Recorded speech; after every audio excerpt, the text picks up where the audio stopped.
ভিডিওটি শুরু করার আগে তোমাদের সুবিধার্থে জানিয়ে রাখি, তোমরা ভিডিওটির ডেসক্রিপশন বক্সে আমাদের হোয়াটসঅ্যাপ গ্রুপের লিঙ্ক পেয়ে যাবে, কিংবা এই কিউআর কোডটা স্ক্যান করেও তোমরা আমাদের হোয়াটসঅ্যাপ গ্রুপে যুক্ত থাকতে পারো।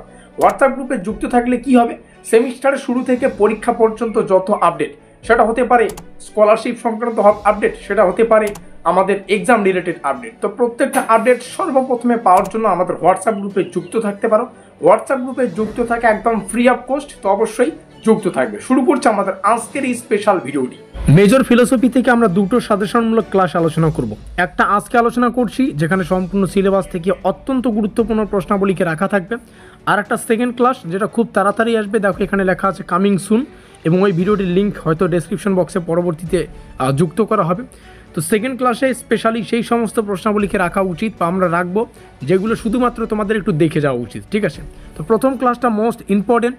তো প্রথম ক্লাসটা আজকে শুরু করছি, আর এই ক্লাসটাকে দুটো খণ্ডে আলোচনা করব। প্রথম খণ্ডে আমরা 5 নম্বরের প্রশ্নগুলো আলোচনা করব, আর এটা হচ্ছে ব্রহ্মাস্ত্র সাজেশন।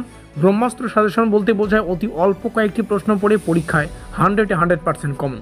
তো ব্রহ্মাস্ত্র সাজেশনের মধ্যে 5 নম্বরের জন্য 10খানা প্রশ্ন রাখা আছে। তার মধ্যে প্রথম ঋতের মৌলিক ধারণা, সত্য দর্শনগত তাৎপর্য, তারপরে যজ্ঞের নৈতিক যে ব্যাখ্যা সেটা পড়তে হবে, তারপরে ঋণের ধারণা ও তার নৈতিক প্রভাব। এই প্রত্যেকটা প্রশ্ন নিষ্কাম কর্মের শিক্ষাগত বা মূল শিক্ষাটি কী, তারপরে আমরা দেখতে পাচ্ছি পুরুষার্থের শ্রেণীবিভাগ, এগুলো পড়বে। আমরা নিচে আসবো, পরবর্তী প্রশ্নগুলো দেখে নেব। তোমাদের সামনে প্রত্যেকটা প্রশ্ন শেয়ার করছি, 10টা প্রশ্ন দেখে নাও। সেকেন্ড পার্ট এখান থেকে শুরু হচ্ছে। আমাদের 10 নম্বরের জন্য মাত্র 6খানা প্রশ্ন রাখা আছে। এটা হচ্ছে ব্রহ্মাস্ত্র সাজেশনের অন্তর্গত।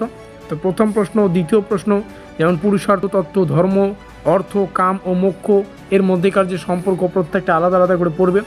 তারপরে যে শ্রীমৎ ভগবদ্গীতায় নিষ্কাম কর্মের নীতিকে নৈতিকতার পরিপ্রেক্ষিতে বিশ্লেষণ করো। তারপরে পরবর্তী প্রশ্ন একটু দেখে নাও। আর ফিলোসফি একটু কঠিন টাইপের প্রশ্ন, তো সেখানে একটা হিউজ সিলেবাস পড়তে হয়। 6 নম্বর প্রশ্ন তোমাদের সামনে শেয়ার করলাম।